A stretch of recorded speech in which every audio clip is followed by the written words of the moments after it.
नमस्कार दोस्तों। इंडिया के जितने क्लोज रिलेशंस नेपाल के साथ रहे हैं हिस्टोरिकली, दुनिया में किसी और देश के साथ नहीं है। इंडियंस और नेपालीज बिना पासपोर्ट वीजा के ना सिर्फ बॉर्डर क्रॉस कर सकते हैं बल्कि एक दूसरे की कंट्रीज में काम भी कर सकते हैं, रह भी सकते हैं। लेकिन पिछले कुछ सालों से, पिछले कुछ दिनों से ये रिलेशंस खराब होने लग रहे हैं।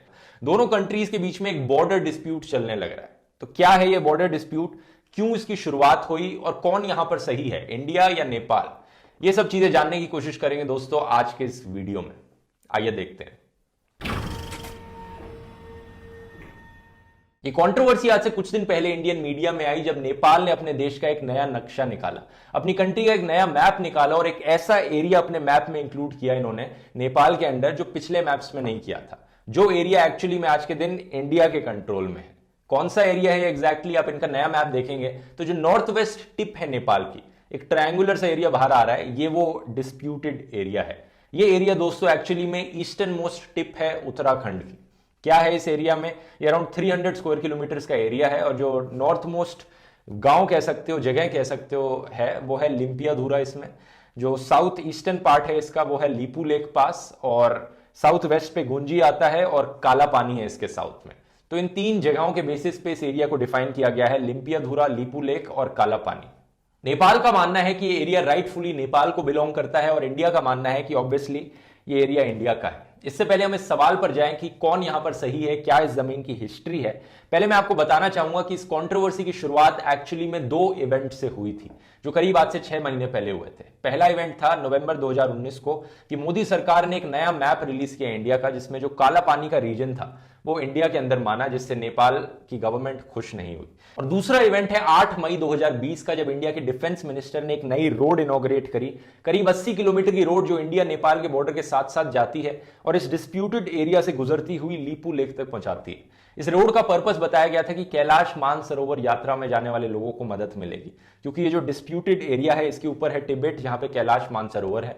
इस रोड के बनने से पहले जो कैलाश मानसरोवर पर यात्री जाते थे उन्हें सिक्किम से होकर जाना पड़ता था, 5 दिन की ट्रैक होती थी। इस रोड के बनने के बाद ये गाड़ी से इस चाइना के बॉर्डर तक पहुंच जाएंगे और उसके बाद सिर्फ 2 दिन की ही ट्रैक होगी। इस रोड के इनॉग्रेट होने के बाद नेपाल सरकार इससे बहुत नाराज हुई, क्योंकि इनका मानना था ये लीपू लेक पास नेपाल के अंडर आता है और इनका यह भी मानना था कि अगर इंडिया को रोड बनानी ही थी यहां पर तो नेपाल के साथ बैठकर बात करनी चाहिए थी, एग्रीमेंट करनी चाहिए थी ये करने से पहले। इसके रिस्पॉन्स पे इंडिया की मिनिस्ट्री ऑफ एक्सटर्नल अफेयर्स ने कहा कि ये जो एरिया है ये completely with in the territory of India आता है और इसलिए हमने नेपाल से कोई बात नहीं करी, हमने अपनी कंट्री के अंदर रोड बनाई है, इसकी जरूरत नहीं थी। लेकिन हालत बद से बदतर हो गई जब नेपाल में इसको लेकर प्रोटेस्ट होने लगे। 15 मई को इंडियन आर्मी चीफ ने कहा कि नेपाल में जो प्रोटेस्ट हो रहे हैं उसके पीछे चाइना का हाथ है।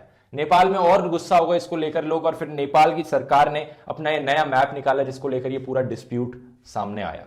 तो सवाल ये उठता है यहां पर कि ये डिस्प्यूटेड रीजन एक्चुअली में डिस्प्यूटेड क्यों है और राइटफुली किस कंट्री को ये बिलोंग करता है। आइए इसकी हिस्ट्री देखते हैं। पहले हमारी कहानी शुरू होती है आज से करीब 200 साल पहले 1800s में, जब इंडिया पर ब्रिटिश राज था। ब्रिटिशर्स ट्राई कर रहे थे नेपाल की तरफ एक्सपैंड करने की, और नेपाल में उस वक्त एक किंगडम था, किंगडम ऑफ गोरखा। ब्रिटिशर्स के बीच में और नेपाल के किंगडम के बीच में लड़ाई हुई, जिसको कहा जाता है एंग्लो नेपालीज वॉर ऑफ 1814। 2 साल तक ये लड़ाई चली, 1816 तक, जिसके बाद एक ट्रीटी साइन करी, ट्रीटी ऑफ सुगौली, ये डिसाइड करने के लिए कि ब्रिटिशर्स कितने एरिया को कंट्रोल करेंगे और नेपाल का जो किंगडम है वो कितने एरिया को कंट्रोल करेगा, कितना एरिया दोनों कंट्रीज को मिलेगा उस वक्त।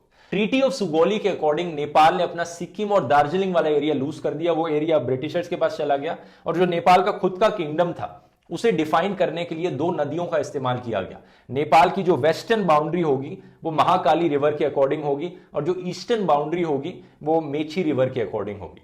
आज के दिन भी दोस्तों अगर आप नेपाल और इंडिया की वेस्टर्न और ईस्टर्न बाउंड्री देखेंगे क्या है, तो वो इन दोनों नदियों के अकॉर्डिंग ही डिफाइन करी गई है।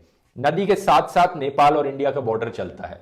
अब प्रॉब्लम आती है नेपाल के वेस्टर्न बॉर्डर पे। अगर आप इस महाकाली नदी के अकॉर्डिंग चलते रहते हो तो मैं आपको मैप खोलकर दिखाता हूं, ज्यादा अच्छे से समझ में आएगा आपको। ये उत्तराखंड है और ये नेपाल है। एप्पल मैप्स में बाउंड्रीज को इस रेड लाइन से डिफाइन किया गया है। अगर मैं जूम इन करता हूं तो आप देखेंगे ये रेड लाइन नदी के अकॉर्डिंग चलने लग रही है। इससे देख सकते हो आप कि कैसे पूरा का पूरा इंडिया नेपाल का बॉर्डर इस नदी के अकॉर्डिंग डिफाइन किया गया।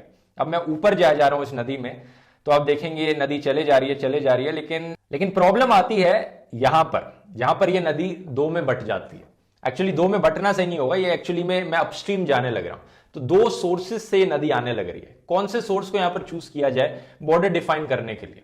अगर आप जूम इन करके देखेंगे यहां पर, तो इनमें से एक सोर्स क्लियरली प्रॉपर नदी जैसा दिख रहा है और दूसरे वाला पतली सी नदी दिख रहा है। तो सेंस, कॉमन सेंस तो यही कहता है कि मोटे वाले को यहां पर यूज कर लो बॉर्डर डिफाइन करने के लिए, क्योंकि वो वाली प्रॉपर नदी है यहां पर। तो शुरुआत में दोस्तों ब्रिटिशर्स ने भी यही किया। ये जो मोटे वाला पार्ट है नदी का, जो वेस्ट वाला पार्ट है, उससे बॉर्डर डिफाइन किया।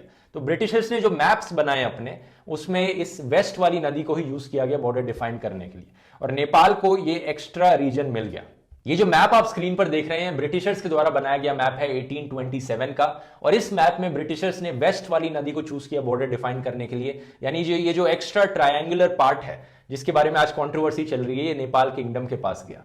लेकिन कहानी इतनी सिंपल नहीं है। कुछ सालों बाद ब्रिटिशर्स ने रियलाइज किया कि जो एक्स्ट्रा पीस ऑफ लैंड हमने नेपाल किंगडम को दे दिया है, इसकी काफी जरूरत है हमें, काफी स्ट्रैटेजिक इंपॉर्टेंस है इस पीस ऑफ लैंड की, क्योंकि चाइना के साथ ट्रेड करते वक्त ये काम आएगा। तो बड़ी चालाकी से कुछ 30-40 सालों बाद 1860s में ब्रिटिशर्स ने अचानक से अपना नक्शा बदल डाला। अपने मैप्स में वो ईस्ट साइड वाली रिवर को एज अ बाउंड्री बताने लग गए एकदम से। तो ये जो 1865 का आप एक मैप देख सकते हैं हम स्क्रीन पर, इस मैप में दोस्तों ब्रिटिशर्स ने ईस्ट साइड वाली नदी को यूज किया as a boundary between British India and kingdom of Nepal.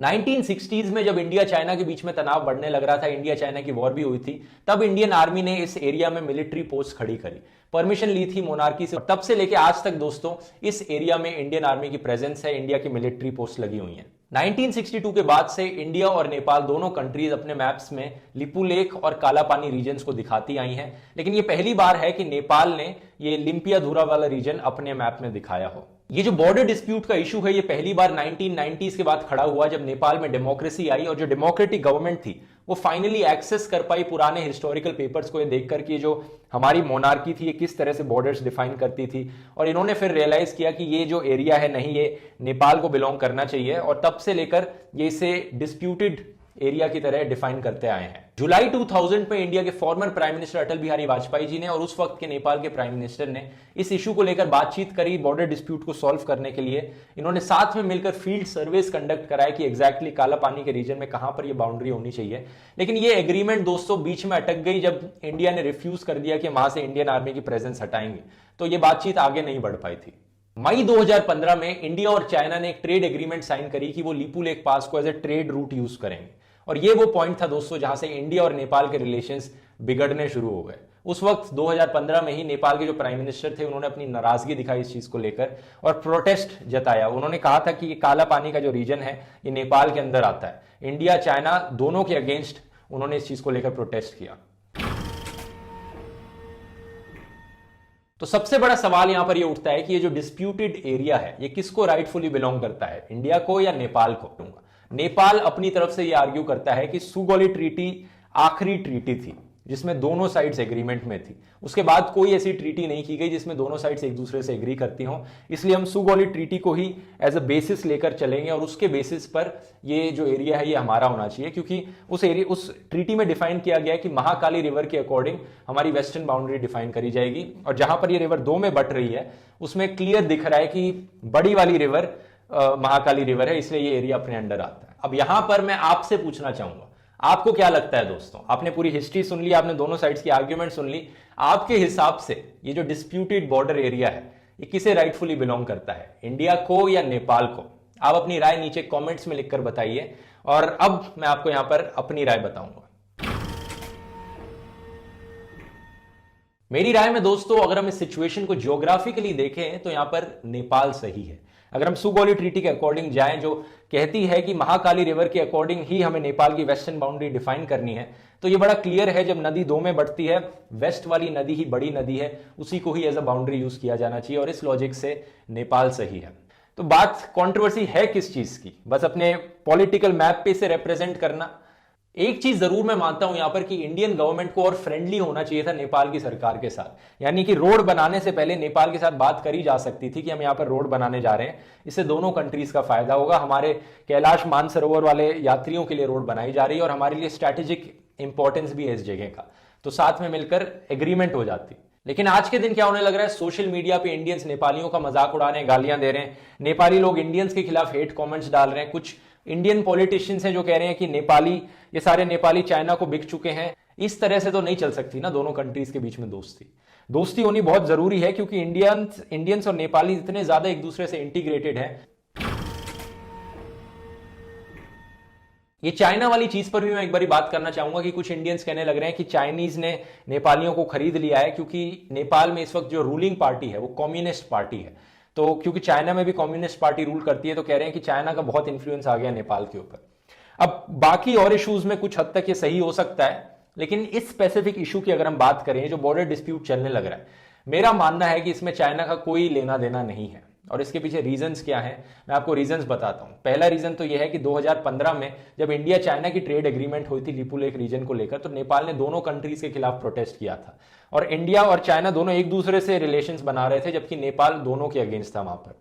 और दूसरा रीजन यह है कि नेपाल में जो ऑपोजिशन पार्टी है उसकी भी सेम राय है इस इशू को लेकर जो उनकी रूलिंग पार्टी की है। वहां की सारी पार्टीज ऑलमोस्ट इस इशू पर यूनाइटेड हैं कि हम इस एरिया को अपना मानते हैं। तो ये कहना कि फिर चाइना का इन्फ्लुएंस है एक पार्टी को लेकर, सेंस नहीं बनाता, लॉजिक नहीं बनता यहां पर। एंड में मैं यही कहना चाहूंगा कि मैं उम्मीद करता हूं दोनों कंट्रीज बातचीत से इस पूरे मसले को सुलझा सकें।